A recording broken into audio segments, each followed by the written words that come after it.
Hello friends, welcome to our channel.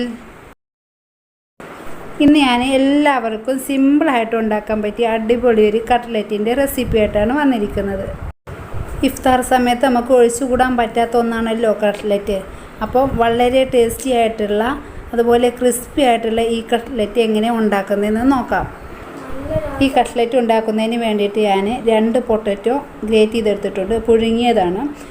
പിന്നെ ഒരു പച്ചമുളക് എടുത്തിട്ടുണ്ട്, പിന്നെ ആവശ്യത്തിന് കറിവേപ്പില ഇട്ട് കൊടുത്തിട്ടുണ്ട്. ഇനി 2 മുട്ട പുഴുങ്ങിയെടുത്തിട്ട് ഗ്രേറ്റ് ചെയ്തതാണ്, അതും കൂടെ ഇട്ട് കൊടുക്കുക.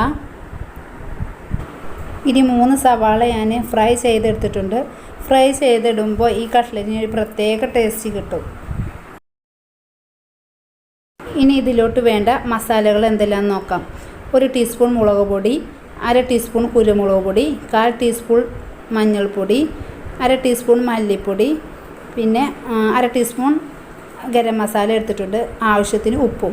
പിന്നെ വേണ്ടത് 1 ടീസ്പൂണ് ജിഞ്ചർ ഗാർലിക് പേസ്റ്റും കൂടെ എടുത്തിട്ടുണ്ട്. ഇനി ഇതെല്ലാം കൂടെ നന്നായിട്ടൊന്ന് മിക്സ് ചെയ്യുക. അപ്പോൾ ഇതാ കണ്ടില്ലേ, നന്നായിട്ട് മിക്സ് ചെയ്തിട്ടുണ്ട്. അപ്പോൾ നമുക്ക് ഇതുപോലെ അങ്ങനെ ഉരുട്ടിയെടുക്കാൻ പറ്റുന്ന പരുവത്തിൽ മിക്സ് ചെയ്യണം. ഇനി കയ്യിൽ അല്പം എണ്ണ തടവിയ ശേഷം നമുക്ക് ഇതിൽ നിന്നും കുറേശ്ശെ എടുത്ത് ഒരു കട്ട്ലറ്റിൻ്റെ ഷേപ്പിലൊന്ന് ആക്കി കൊടുക്കാം. ഇതുപോലെയൊന്ന് പരത്തിയതിന് ശേഷം മുട്ടയിലൊന്ന് ഡിപ്പ് ചെയ്യുക, പിന്നെ ബ്രെഡ് ക്രംസിലും കൂടെ ഒന്ന് ഡിപ്പ് ചെയ്യുക.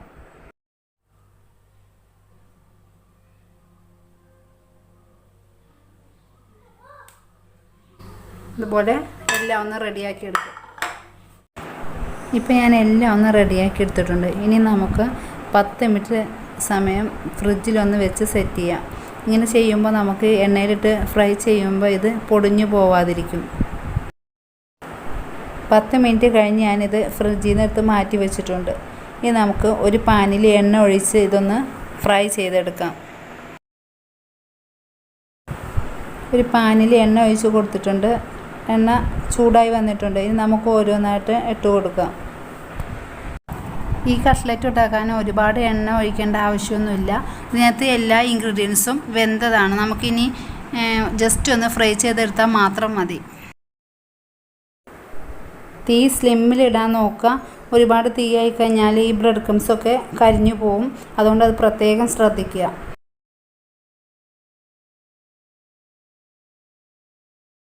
ഞാനിതെല്ലാം ഒന്ന് മറിച്ചിട്ട് കൊടുത്തിട്ടുണ്ട്.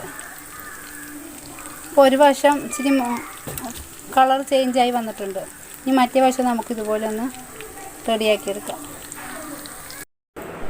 ഇപ്പോൾ കട്ട്ലറ്റിൻ്റെ 2 വശവും നല്ല ഗോൾഡൻ ബ്രൗൺ കളറായി മാറിയിട്ടുണ്ട്. ഇനി നമുക്കൊരു പ്ലേറ്റിലോട്ട് മാറ്റാം. അപ്പോൾ ഇതാ കണ്ടില്ലേ, നമ്മളെ ടേസ്റ്റി ആയിട്ടുള്ള കട്ട്ലറ്റ് ഇവിടെ റെഡി ആയിട്ടുണ്ട്. അപ്പോൾ എല്ലാവരും ഒന്ന് ട്രൈ ചെയ്യുക. Thanks for watching.